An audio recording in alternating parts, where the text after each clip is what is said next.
Kami mau mendengar segala isi hati-Mu. Kami mau menyiapkan kedua telinga kami, mengarahkan fokus kami hanya untuk mendengar suara-Mu Tuhan. Kebenaran-Mu sajalah yang akan memerdekakan kami. Kami yang datang dengan berbeban berat akan pulang dengan membawa kemenangan yang daripada Engkau Tuhan.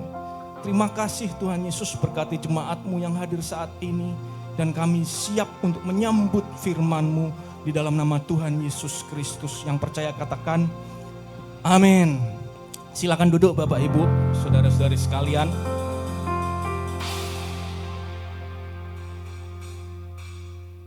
Shalom Bapak Ibu, bagaimana kabar Anda sekalian?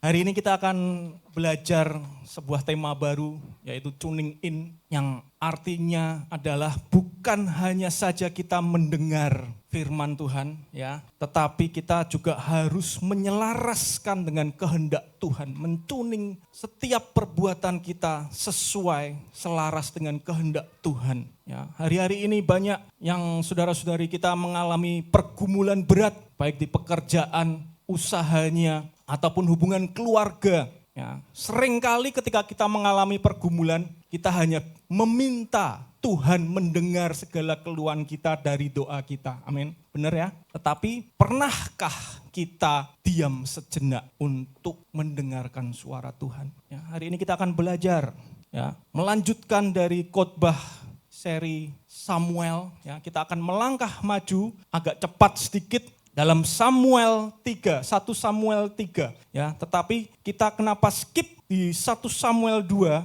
ya. Karena 1 Samuel 2 itu berisi tentang puji-pujian Hana. Kalau kita baca, nanti saudara bisa baca di rumah ya, firman Tuhan 1 Samuel 2, puji-pujian Hana, di mana Hana meskipun mengalami kesengsaraan, dia tidak membalas sakit hatinya kepada Penina. Ya, tetapi dia menyerahkan kepada Tuhan. Dan selanjutnya kita akan melihat bagaimana kejahatan anak-anak Imam Eli. Ya, dan sebaliknya tokoh utamanya yaitu Samuel, dia itu semakin besar dan semakin disukai. Tidak hanya di hadapan Tuhan, tetapi juga di hadapan manusia. Siapa yang ingin disukai di hadapan Tuhan dan di hadapan manusia? Tentu saja semuanya suka, betul? Ya, makanya dengarkan firman Tuhan baik-baik. Dan selanjutnya dalam 1 Samuel 2 ayat 27-36 itu ada nubuatan, teguran kepada Eli karena membiarkan anak-anak Imam Eli untuk berbuat dosa. Ya, mari kita buka Alkitab kita, 1 Samuel 3 ayat 1-14. Saya akan membacakan 1 Samuel 3 ayat 1, sudah pada ketemu? Nah, buka Alkitab Anda, ya, yang bawa Alkitab fisik silahkan buka. 1 Samuel 3 ayat 1, Samuel yang muda itu menjadi pelayan Tuhan di bawah pengawasan Eli. Jadi semasa muda, ya, ketika Samuel kecil, akhirnya dia diserahkan Tuhan. Pada masa itu firman Tuhan jarang, perhatikan firman Tuhan jarang, penglihatan pun tidak sering. Kenapa firman Tuhan jarang dan penglihatan tidak sering? Karena latar belakang di masa itu, ya, di zaman hakim-hakim, orang-orang Israel saat itu hanya mau mendengar apa yang mereka dengar dan mau melihat apa yang mereka lihat, yang ingin mereka lihat. Ya, dalam Hakim-Hakim 21 ayat 25 dikatakan, pada zaman itu tidak ada raja di antara orang Israel. Setiap orang Israel berbuat apa yang benar menurut pandangannya sendiri. Mari kita lanjutkan. Pada suatu hari Eli yang matanya mulai kabur dan tidak dapat melihat dengan baik sedang berbaring di tempat tidurnya. Lampu rumah Allah belum lagi padam. Samuel telah tidur di dalam bait suci Tuhan. Tempat mana? Tabut Tuhan. Ya, tabut Tuhan adalah tempat di mana Tuhan bersemayam, di mana tempat di mana Tuhan berbicara kepada bangsa Israel masa itu. Ya, lalu Tuhan memanggil Samuel, Samuel, dan ia menjawab, ya Bapa. Lalu berlarilah ia kepada Eli serta katanya, ya Bapa, bukankah Bapa memanggil aku? Tetapi Eli berkata, aku tidak memanggil, tidurlah kembali. Lalu pergilah ia tidur. Karena Samuel tidak tahu suaranya. Dia mengira itu adalah suaranya Eli. Dan Tuhan memanggil Samuel sekali lagi. Samuel pun bangunlah lalu pergi mendapatkan Eli serta berkata, "Ya Bapa, bukankah Bapa memanggil aku?" Tetapi Eli berkata, "Aku tidak memanggil anakku, tidurlah kembali." Samuel belum mengenal Tuhan, firman Tuhan belum pernah dinyatakan kepadanya. Perhatikan kata-kata ini penting Bapak Ibu untuk memahami seluruh cerita kisah tentang Samuel ini. Ya. Ayat 8, dan Tuhan memanggil Samuel sekali lagi untuk ketiga kalinya. Ia pun bangunlah lalu pergi mendapatkan Eli serta katanya, "Ya Bapa, bukankah Bapa memanggil aku?" Lalu mengertilah Eli bahwa Tuhanlah yang memanggil anak itu. Sebab itu berkatalah Eli kepada Samuel, "Pergilah tidur, dan apabila ia memanggil engkau katakanlah, berbicaralah Tuhan, sebab hambamu ini mendengar." Maka pergilah Samuel dan tidurlah ia di tempat tidurnya. Lalu datanglah Tuhan berdiri di sana dan memanggil seperti yang sudah-sudah, "Samuel, Samuel." Dan Samuel menjawab, "Berbicaralah, sebab hambamu ini mendengar." Lalu berfirmanlah Tuhan kepada Samuel, "Ketahuilah aku akan melakukan sesuatu di Israel sehingga setiap orang yang mendengarnya akan apa? Bising kedua telinganya. Pada waktu itu aku akan menepati kepada Eli segala yang telah kufirmankan tentang keluarganya dari mula sampai akhir. Sebab telah kuberitahukan kepadanya bahwa aku akan menghukum keluarganya untuk selamanya karena dosa yang telah diketahuinya, yakni bahwa anak-anaknya telah menghujat Allah dan ia tidak memarahi mereka." Kisah ini akan kita temukan dalam 1 Samuel 2, di mana Imam Eli membiarkan anak-anaknya, ya, memarahi tapi tidak memarahi dengan tegas. Ayat 14, "Sebab itu aku telah bersumpah kepada keluarga Eli bahwa dosa keluarga Eli takkan dihapuskan dengan korban sembelian atau dengan korban sajian untuk selama-lama." Jadi unforgivable, ya, tidak bisa diampuni. Ya. Mendengar, ya, peka mendengarkan adalah bagian penting dalam setiap hubungan, termasuk hubungan dengan Tuhan. Contohnya adalah untuk meningkatkan karir.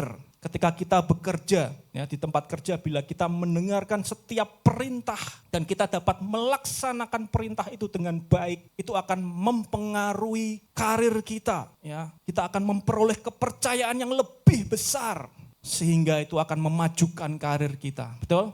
Ya. Dan mendengar itu juga mempengaruhi kepemimpinan kita. Bila seorang pemimpin, ya, memberikan waktu untuk anak buahnya berbicara, speak up, dan dia mendengarkan masukan dari anak buahnya, ya, perusahaan itu akan maju Bapak Ibu. Ya.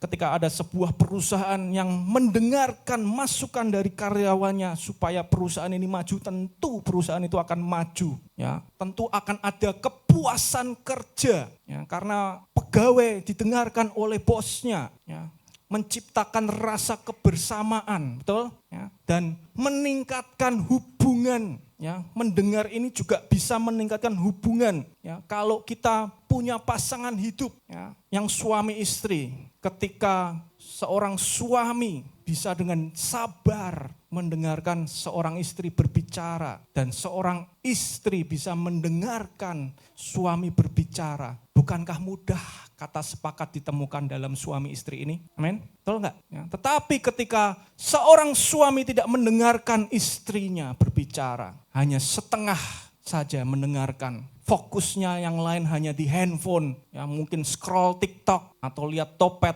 sok isi keranjang hijaunya sehingga penuh tapi tidak pernah di check out, ya, itu saya Bapak Ibu. Ya. Tapi kalau seorang suami mendengarkan istrinya, gampang ketika mengalami pergumulan akan sangat mudah untuk mendapat kata sepakat. Ya, karena pergumulan suami istri kuncinya cuma satu, Anda itu harus sepakat, ya, antara suami dan istri sehingga Tuhan itu berkenan. Ya tentu saja Tuhan bingung kalau sang suami pinginnya A, tapi istrinya pinginnya B. Terus Tuhan mengabulkan yang mana?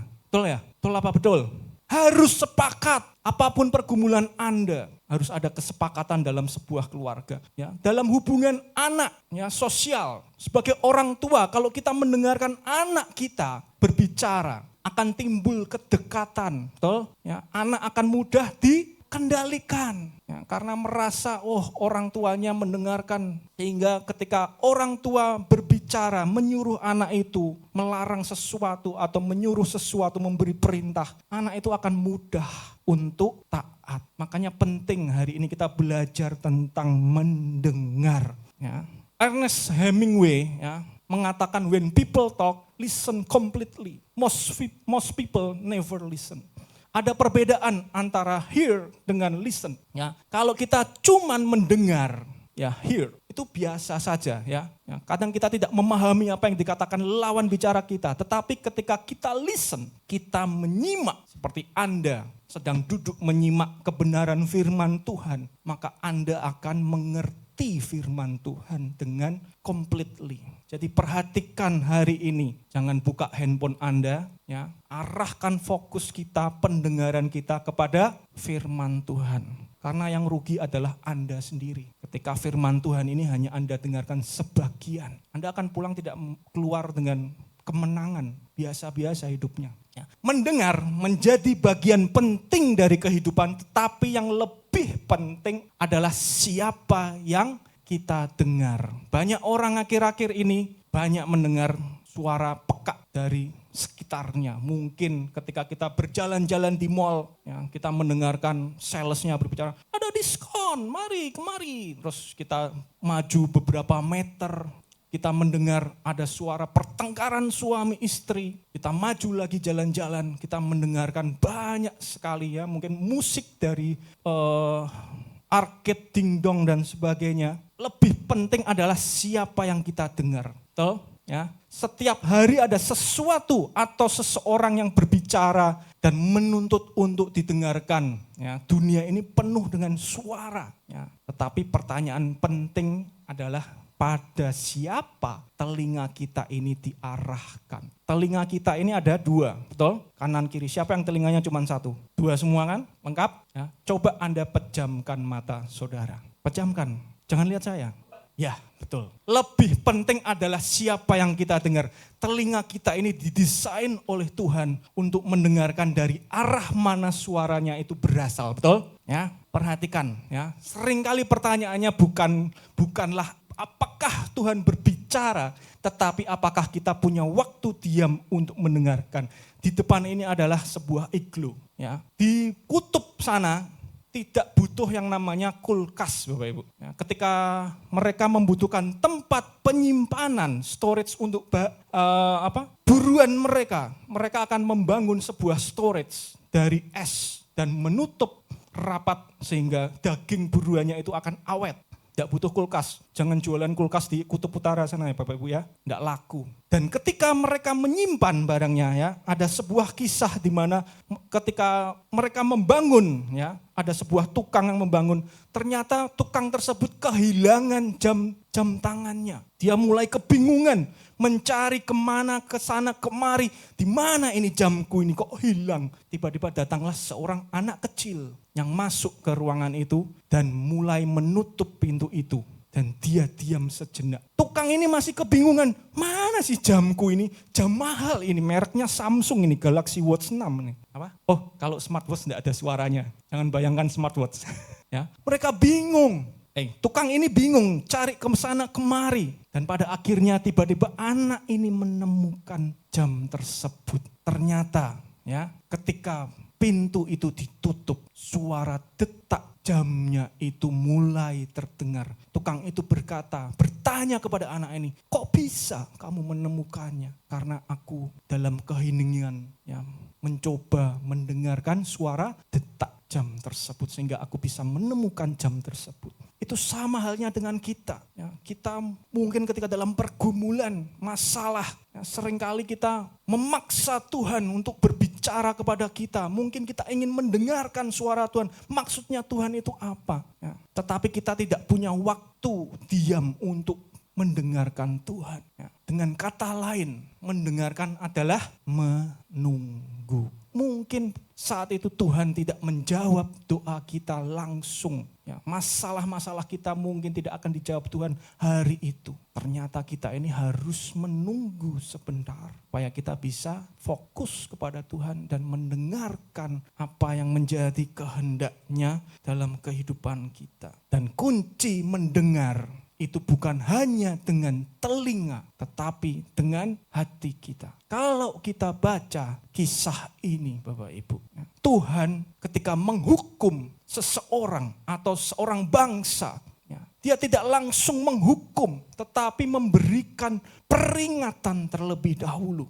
Ketika mau menghukum di zaman Nuh, Tuhan sudah memberikan peringatan terlebih dahulu. Bukankah kapal yang dibangun Nuh itu terlihat jelas oleh mereka, betul? Ya. Ketika Tuhan hendak menghukum Sodom dan Gomora, Tuhan juga sudah memberitahukan melalui Abraham. Ya, sehingga Abraham ini bisa bernegosiasi dengan Tuhan. Ya. Dan sama halnya dengan kisah ini, Tuhan juga sudah memberitahukan kepada Imam Eli. Dalam ayat 13 dikatakan, telah kuberitahukan kepadanya. Ya, kalau kita baca 1 Samuel 2, nanti Anda bisa baca sendiri di rumah sehingga Anda bisa lebih memahami firman Tuhan. Ternyata Tuhan sudah mengirim seorang abdi Allah untuk memperingatkan Imam Eli. Ya, karena dosa yang telah diketahuinya. Jadi Imam Eli ini sebenarnya tahu apa yang menjadi dosa dan yang membuat Tuhan itu tidak berkenan. Yaitu apa? Anak-anaknya telah menghujat Allah. Tetapi ia tidak memarahi mereka. Sebaliknya Bapak Ibu, kalau kita baca tadi, ternyata Samuel itu belum mengenal Tuhan, ya. Firman Tuhan itu belum pernah dinyatakan kepadanya, ya. Jadi kunci mendengar itu bukan hanya dengan telinga, melainkan juga hati. Orang bisa mendengar tetapi tidak semua orang bisa melakukan. Karena apa? Mendengarnya enggak pakai hati, cuman telinga. Eli dengar peringatan Tuhan, tetapi dia tidak bisa melakukan perintah Tuhan. Tidak bisa melakukan kehendak Tuhan. Banyak orang Kristen hari-hari ini gagal karena dia cuma bisa mendengar tetapi tidak bisa melakukan firman Tuhan. Pada terdiam semua. Mendengar dan melakukan adalah dua hal yang berbeda, tapi keduanya itu harus dilakukan. Ada kisah dalam Perjanjian Baru di mana Tuhan Yesus memberi perumpamaan. Orang yang mendengar tetapi tidak melakukan, dia mengatakan bahwa orang tersebut adalah orang bodoh yang mendirikan rumahnya di atas pasir.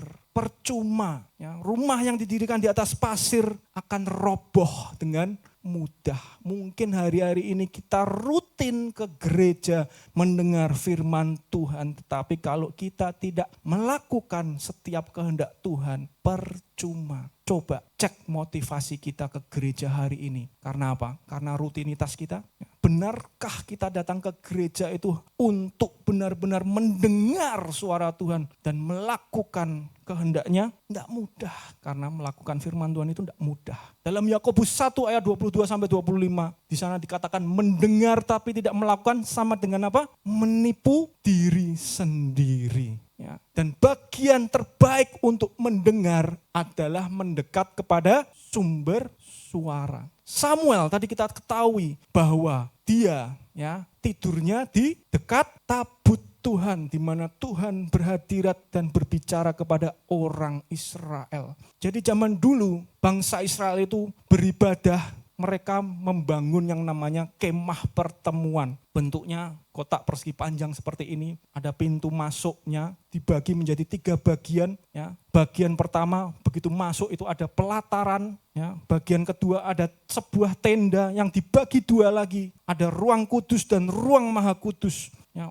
Umpamanya ini adalah tendanya, di situ adalah ruang kudus, ruang maha kudus, ya, yang dimana ada tabut perjanjian. Anggaplah wafer ini adalah tabut perjanjian. Enggak sembarang orang bisa memasuki ruang maha kudus. Hanya seorang imam besar yang bisa masuk, yang layak masuk ke ruang Maha Kudus. Ya. Dan Imam Eli itu saat itu ditugaskan menjadi imam. Ya. Dikatakan pada suatu hari Eli yang matanya mulai kabur dan tidak dapat melihat dengan baik sedang berbaring di tempat tidurnya. Dalam bahasa Inggris, ya, dia itu tidur di tempat biasanya. Was asleep in his usual place. Tempat biasanya. Sedangkan Samuel, dia tidur di dekat tabut Tuhan. Jadi bagian terbaik untuk mendengar adalah mendekat ke sumber suara. Saya percaya Samuel tidak dengan accidentally, ya, apa itu bahasa Indonesianya apa? Kebetulan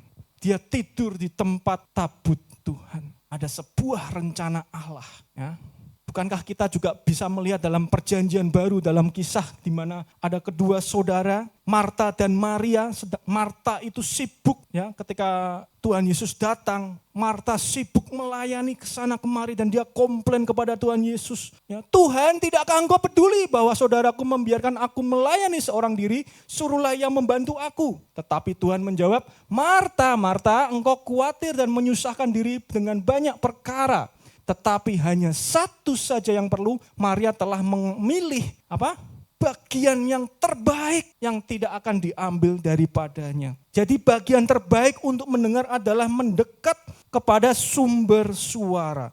Samuel muda, ya, meskipun di ayat 7 itu belum mengenal Tuhan dan firman Allah belum dinyatakan kepadanya, tetapi sudah biasa tidur di dekat tabut Tuhan. Sedangkan Eli kebalikannya, dia tidur di tempat biasanya. Ya, perhatikan baik-baik, ketika kita ingin mendengar suara Tuhan, kita harus mendekat kepada sumber suaranya. Entah Anda mengalami hal yang menggembirakan, Anda ingin bersyukur kepada Tuhan, atau Anda mengalami masalah, pergumulan, Anda harus mendekat kepada Tuhan. Bagian terbaik adalah mendekat ke sumber suara, bukan di luar sana. Ya, mungkin Anda bisa hadir di tempat ini, mendengarkan suara Tuhan, tetapi sebagian kadang keluar ke ruang kids, ya, mungkin malah ke bawah, ngelarisi getuk eco, ya, jajan, mungkin, saya nggak tahu, semoga nggak ada, ya, amin. Saatnya firman Tuhan diberitakan, kita ini harus mendengar, mendekat ke sumber suara, karena itu bagian yang terbaik.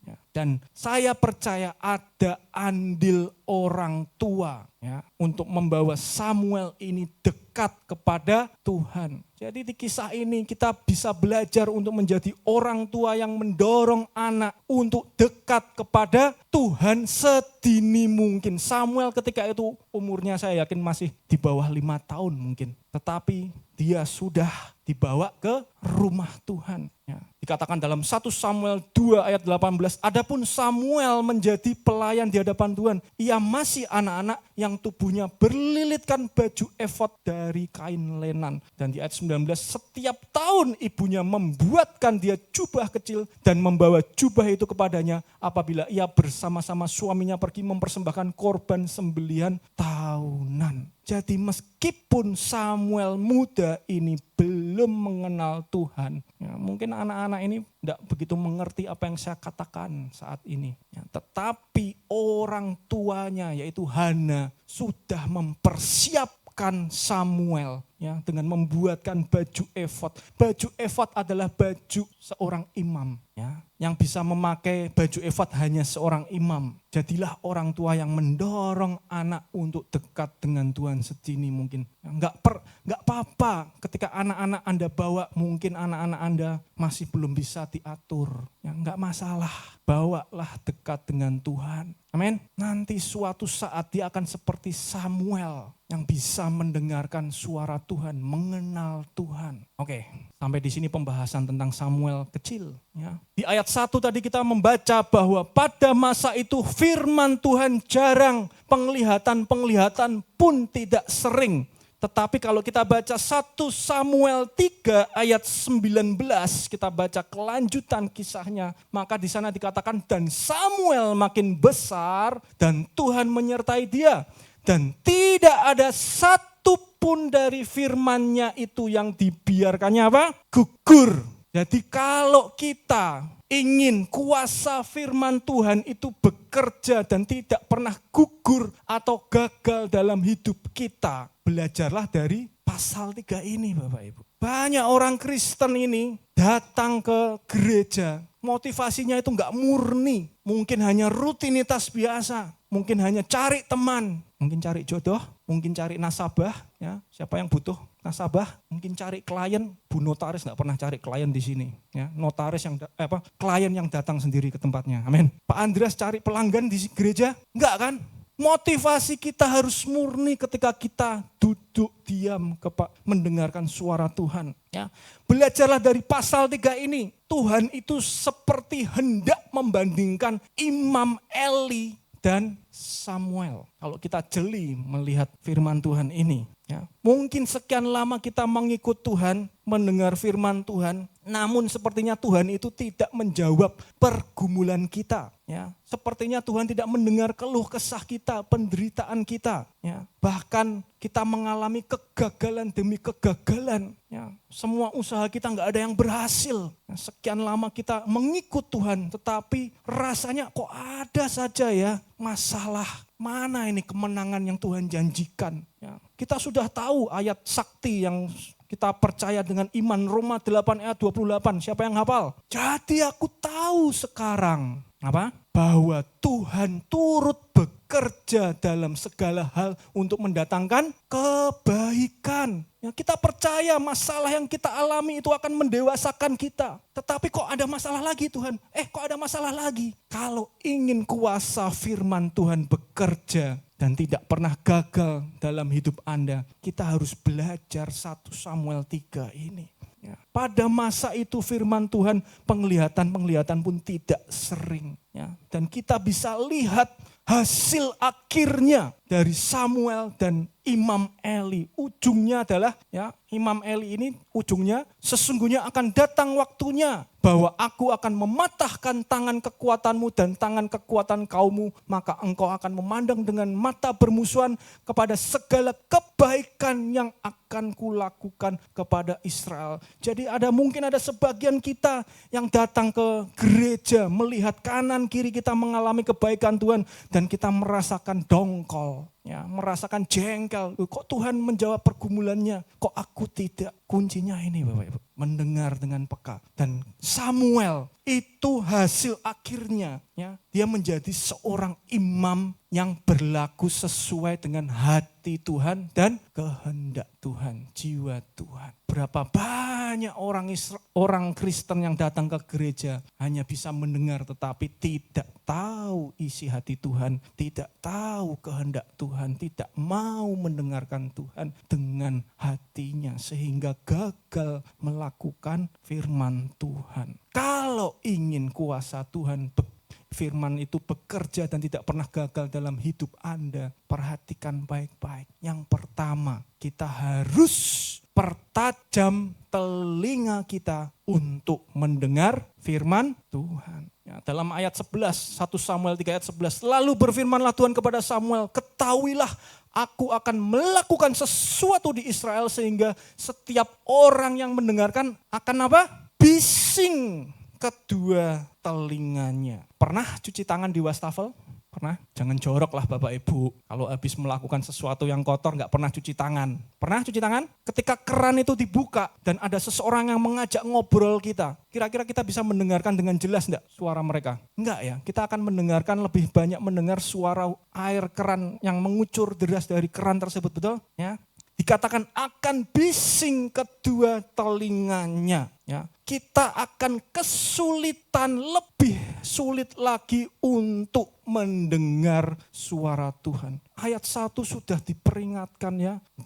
Pada masa itu firman Tuhan jarang, penglihatan pun tidak sering. Tuhan itu malah tambah lagi bikin apa? Bising kedua telinganya. Kita akan semakin susah untuk fokus mencari Tuhan. Disinilah tantangannya. Kita harus mempertajam telinga kita untuk mendengar apa mau Tuhan. Kita mudah ya untuk memaksa Tuhan mendengarkan kita, betul? Melalui doa-doa kita. Tetapi kita akan semakin kesulitan mendengarkan apa maunya Tuhan dalam kehidupan kita.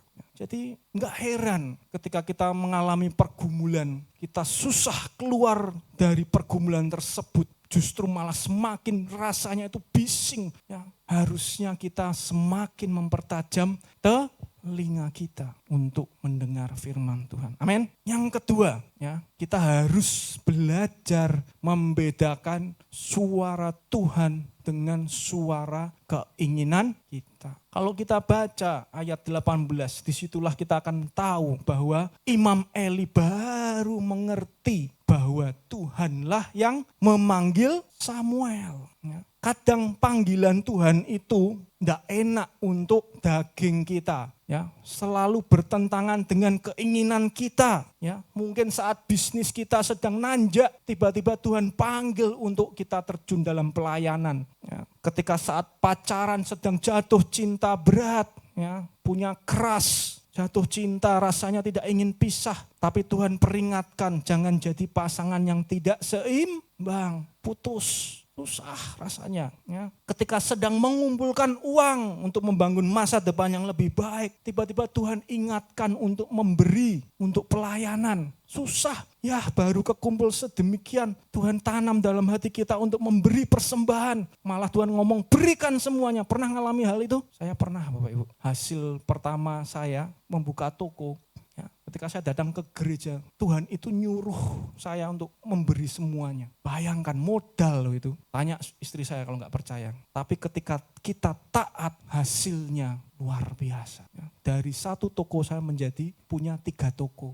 Kita harus belajar membedakan suara Tuhan dan keinginan pribadi. Imam Eli itu harusnya adalah orang yang tahu hukum-hukum Tuhan. Betul? Seorang pelayan Tuhan itu harus tahu hukum-hukumnya Tuhan. Ya, pelayan Tuhan di mimbar ataupun yang tidak kelihatan harus tahu AFGF itu seperti apa. Ya, kalau mau latihan harus ngulik dulu lagunya. Ya, kalau mau mempersiapkan mulmet harus siap semuanya, dicek terlebih dahulu. Harus tahu apa yang harus dilakukan, gak sembarangan. Ya, dan yang ketiga ini, kita ini harus belajar menghidupi panggilan Tuhan. Ya, Imam Eli adalah orang yang dipanggil Tuhan untuk menjadi perantara antara orang Israel, umatnya Tuhan dengan Tuhan. Ya, tetapi ya, kalau kita lihat tadi, ya, mari kita baca ayat 17, kata Eli, apakah yang disampaikannya kepadamu? Ya, dia bertanya kepada Samuel. Ya, tadi tidak kita baca, tetapi saya akan membacakan ini.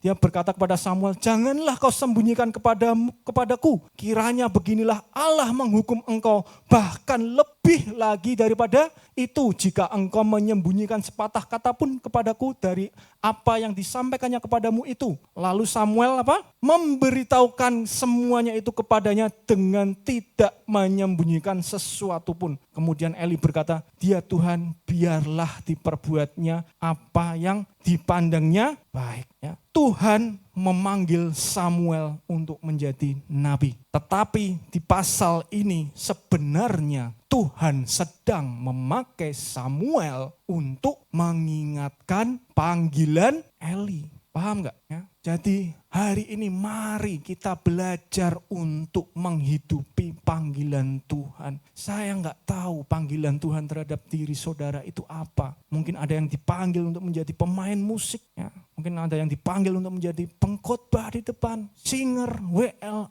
usher. Saya nggak tahu panggilan saudara apa. Tapi kita harus belajar menghidupi panggilan Tuhan. Karena kita tahu bahwa Samuel ternyata dipakai Tuhan. Yang sebenarnya dia itu bisa menolong Eli untuk memahami panggilannya sendiri. Panggilan Tuhan kepada Eli itu adalah menjadi imam atau perantara antara umat Tuhan dengan Tuhan. Tetapi Eli tidak melakukan hal itu. Tolong next. Ya. Dalam 1 Samuel 2 ayat 22 sampai 25, Anda bisa baca di rumah. Eli ini sangat melenceng dari panggilannya. Ya, Eli sudah sangat tua apabila didengarnya segala sesuatu yang dilakukan anak-anaknya terhadap semua orang Israel dan bahwa mereka itu tidur dengan perempuan-perempuan yang melayani di depan pintu kemah pertemuan.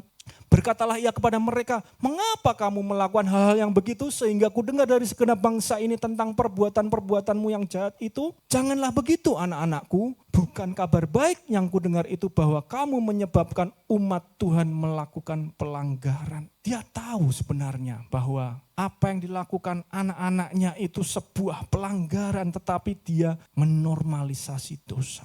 Itulah yang sering membuat kita gagal, bukan? Kita sering menormalisasi firman Tuhan ini dengan keinginan kita, keinginan daging kita. Makanya kuasa Tuhan, firman Tuhan itu tidak bisa bekerja dalam kehidupan kita. Enggak heran, karena kita lebih sering menormalisasi segala sesuatu. Ya, keinginan Tuhan itu bertentangan dengan keinginan kita. Kita menormalisasinya. Ya, ayat 25, jika seorang berdosa terhadap seorang yang lain, maka Allah yang akan mengadili. Tetapi jika seorang berdosa terhadap Tuhan, siapakah yang menjadi perantara baginya? Tetapi tidaklah didengarkan mereka perkataan ayahnya itu, sebab Tuhan hendak mematikan mereka. Ngeri Bapak Ibu. Dosa apakah itu? Ya, anak-anak Imam Eli adalah orang yang dursila. Mereka mengadopsi ibadah bangsa Kanaan. Mereka bawa, ya, diadopsi, diimplementasikan di ibadah orang Israel. Ya. Padahal dalam Ulangan 23 ayat 17 dikatakan di antara anak-anak perempuan Israel janganlah ada pelacur bakti, dan di antara anak-anak lelaki Israel janganlah ada semburit bakti. Ya, ketika anak-anak Imam Eli tidur dengan pelayan-pelayan orang-orang, ya tadi dikatakan siapa? Tidur dengan perempuan-perempuan itu, ya. Mereka itu sedang melecehkan Tuhan. Yang paling berbahaya saat ini adalah prostitusi sakral atas agama. Dan ini adalah ciri ibadah agama Kanaan. Itu adalah bentuk penyembahan kepada dewa Baal, bukan Tuhan. Ya. Dalam Hakim-Hakim 3 ayat 7 dikatakan orang Israel melakukan apa yang jahat di mata Tuhan. Mereka melupakan Tuhan Allah mereka dan beribadah kepada para Baal dan para Asyera.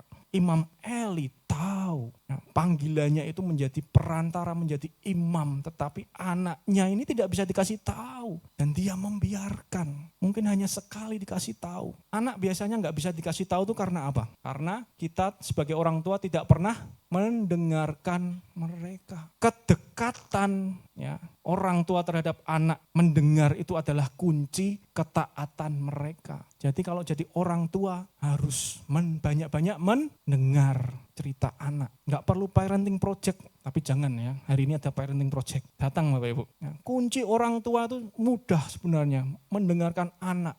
Kalau anak merasa diperhatikan, ya, dia akan dekat dengan kita dan kita akan mudah mengendalikannya. Dan orang Israel, ya, kalau kita baca yang dari 1 Samuel 2 ayat 28 sampai 29, enggak cuman mengadopsi ibadah Baal, ibadah bangsa Kanaan, tetapi mereka juga mengambil sebagian dari korban persembahan yang di atas mezbah. Ya, anak-anaknya menjadi orang dursila. Dikatakan dalam 1 Samuel 2 ayat 12, tidak mengindahkan Tuhan, memandang rendah korban untuk Tuhan. Jadi anak-anak Imam Eli, ya, ketika orang Israel datang mempersembahkan korban, mereka sudah mengambil bagian yang terbaik terlebih dahulu untuk dinikmati oleh mereka. Dan Eli sendiri, ya, kalau kita baca nanti, dia juga menggemukkan dirinya dengan hal itu. Ya. Dikatakan ayat 29, jadi mengapa engkau, maksudnya Eli, masih serakah melihat korban-korban yang sesuai dengan perintah-perintahku, perintah Tuhan maksudnya, dipersembahkan bangsaku kepadaku, mengapa engkau Eli lebih menghormati anak-anakmu daripada menghormati aku, dan membiarkanmu menggemukkan dirimu dengan bagian yang terbaik dari setiap persembahan bangsaku kepadaku. Ya, di terjemahan BIMK.